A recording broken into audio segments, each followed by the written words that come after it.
Hi bike lovers. இன்னைக்கு நம்ம ஒரு சிம்பிளான வீடியோ தான் பார்க்க போறோம், ஆனால் யூஸ்ஃபுல்லான வீடியோ. ஸோ என்னன்னா, நம்ம எல்லாருமே ரெகுலராக சிட்டியில் ட்ரைவ் பண்ணுவோம். ஸோ நம்ம வீட்லேருந்து ஆஃபீஸ் போகிறது, ஸ்கூலுக்கு காலேஜ் இது மாதிரிலாம் போவோம். அது மாதிரி டயத்தில் இந்த 5 ஸ்டெப்ஸை ஃபாலோ பண்ணிங்கன்னா நீங்கள் ஈஸியாக ட்ரைவ் பண்ணலாம், ஆக்சிடென்ட்ஸ் எல்லாம் அவாய்ட் பண்ணிக்கலாம். ஸோ ஃபாலோ பண்ணிங்க கண்டிப்பாக. ஸோ இதில் ஃபஸ்ட்டு டிப்பு பார்த்தீங்கன்னா இண்டிகேட்டர்ஸ் யூஸ் பண்ணுங்கள். ஸோ இது ஒரு சிம்பிளான விஷயம் தான். நிறைய பேர் பார்த்தீங்கன்னா இண்டிகேட்டர் யூஸ் பண்ணாமல் ஹேண்ட் சைன்ஸ் யூஸ் பண்ணுவாங்க. அதாவது கையை யூஸ் பண்ணி ரைட்டு லெஃப்ட்டுன்னு காமிப்பாங்க. அப்படி பண்ணும்போது நீங்கள் ஹேண்டில் பார்லேருந்து கை எடுக்கும்போது உங்களோட பேலன்ஸ் வந்து மிஸ் ஆகும். ஸோ இண்டிகேட்டர்ஸ் யூஸ் பண்ணுங்கள். அண்ட் தென் எனக்கு இப்போ உள்ள ஒரு சின்ன நெகட்டிவாக என்ன பார்க்குறேன்னா, இப்போ உள்ள வண்டியிலலாம் பஸர் எடுத்துடுறாங்க.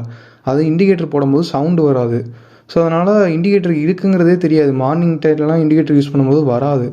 ஸோ நீங்கள் அந்த பஸர் வேணும்னா ஆட் பண்ணிக்கிங்க, அது உங்களோட விஷயம். ஸோ இதில் செகண்ட் டிப் பார்த்தீங்கன்னா லைட்டு. ஸோ லைட்டு பார்த்தீங்கன்னா நீங்கள் நைட் டைம் யூஸ் பண்ணும்போது ஐபீம் யூஸ் பண்ணாமல் லோ பீம் யூஸ் பண்ணுங்கள். ஏன்னா லோ பீம் யூஸ் பண்ணும்போது ஆப்போசிட் ரைடர் வந்து டிஸ்டர்ப் ஆகாமல் ரைட் ஆவாங்க. ஏன்னா அவங்க டிஸ்டர்ப் ஆனாலுமே அவங்களுக்கும் ஆக்சிடென்ட் ஆகும், அதே நேரத்தில் உங்கள் மேலே வந்து இடிக்கவும் சான்ஸ் இருக்குது. ஸோ தேவையான இடத்துல மட்டும் ஐபீம் யூஸ் பண்ணுங்கள், மோஸ்ட்லி டைமில் லோ பீம் யூஸ் பண்ணுங்கள். அண்ட் தென் ஃபாஸ்ட் ஓவர்டேக் பண்ண போயிருந்தால் கண்டிப்பாக பாஸ் யூஸ் பண்ணுங்கள் லைட்டில். தேர்ட் டிப் பார்த்தீங்கன்னா ஆர்என் யூஸ் பண்ணுங்கள். ஏன்னா நிறைய பேர் வந்து ஆர்என் யூஸ் பண்ண மாட்டாங்க. நீங்கள் வந்து இந்த டேர்ன்ஸில் கர்வ்ஸ்லாம் வரும்போது அந்த சைடு என்ன வெஹிக்கிள் வருதுங்கிறது தெரியாது. ஸோ நீங்கள் ஆர்என் யூஸ் பண்ணால் தான் இண்டிகேட் பண்ண முடியும். அதேமாதிரி ஓவர்டேக்ஸ் பண்ணும்போது அந்த மாதிரி டைட்லையுமே ஆர்என் யூஸ் பண்ணிக்கிங்க. மோஸ்ட் ப்ராபப்ளி இந்த லாரி போகிற இடம், ஸோ அந்த மாதிரி இடத்துல லெஃப்ட் சைடு வந்து ஓவர்டேக் பண்ணவே பண்ணாதீங்க, ரைட் சைடு எப்போயும் ஓவர்டேக் பண்ணுங்கள்.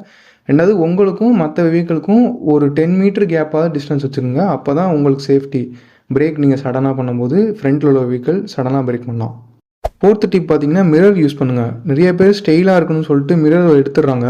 ஸோ மிரர் கண்டிப்பாக யூஸ் பண்ணுங்கள். அப்போனா தான் பின்னாடி வர வெஹிக்கிள் வந்து உங்களுக்கு என்ன வருதுங்கிறது தெரியும். நீங்கள் வந்து எட்டன் செக் பண்ண முடியாது, ஏன்னா நீங்கள் கிராஸ் பண்ணும்போது left to right, right left போகும்போது மிரர் தான் பெஸ்ட் ஆப்ஷன்.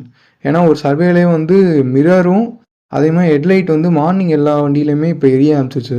ஸோ அதுக்கு ரீசன் என்னன்னா ஃபாகி டைமாக இருக்கும். இப்போது டெல்லியில் அந்த மாதிரி சைடில் பார்த்தீங்கன்னா எப்பயும் ஃபாகாக இருக்கும். ஸோ லைட் எனி டைம் இருந்தால் தான் இந்த ஆக்சிடென்ட்லாம் அவாய்ட் பண்ண முடியும். இந்த 2 விஷயத்தினால ஆக்சிடென்ட் கம்மியாக இருக்குன்னு சொல்கிறாங்க.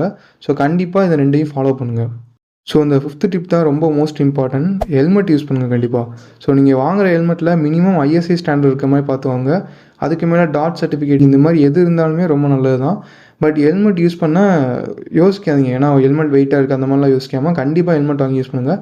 முடிஞ்ச ஒரு பேலக்லாவை வந்து வாங்கி யூஸ் பண்ணுங்கள். ஸோ ஹெல்மெட்டுங்கிறது ரொம்ப இம்பார்ட்டன்ட் விஷயம். ஸோ இந்த 5 டிப்ஸாக கண்டிப்பாக ஃபாலோ பண்ணுங்கள். அப்போனா தான் உங்களுக்கும் ரோட் சேஃப்டி இருக்கும், ஆப்போசிட்டில் வர ரைடருக்கும் ரோட் சேஃப்டிங்கிறது இருக்கும். இந்த மாதிரி யூஸ்ஃபுல்லான வீடியோஸ் சிம்பிளாக நீங்கள் தெரிஞ்சுக்கணும்னு நினச்சிங்கன்னா நம்ம சேனலை சப்ஸ்கிரைப் பண்ணிக்கிங்க. இது மாதிரி வேறு என்ன ஆட்டோமொபைல் கண்டென்ட் வேணும்னு கமெண்ட் பண்ணுங்கள், அதை நாங்கள் கொண்டு வரோம். Bio from motor wings Tamil.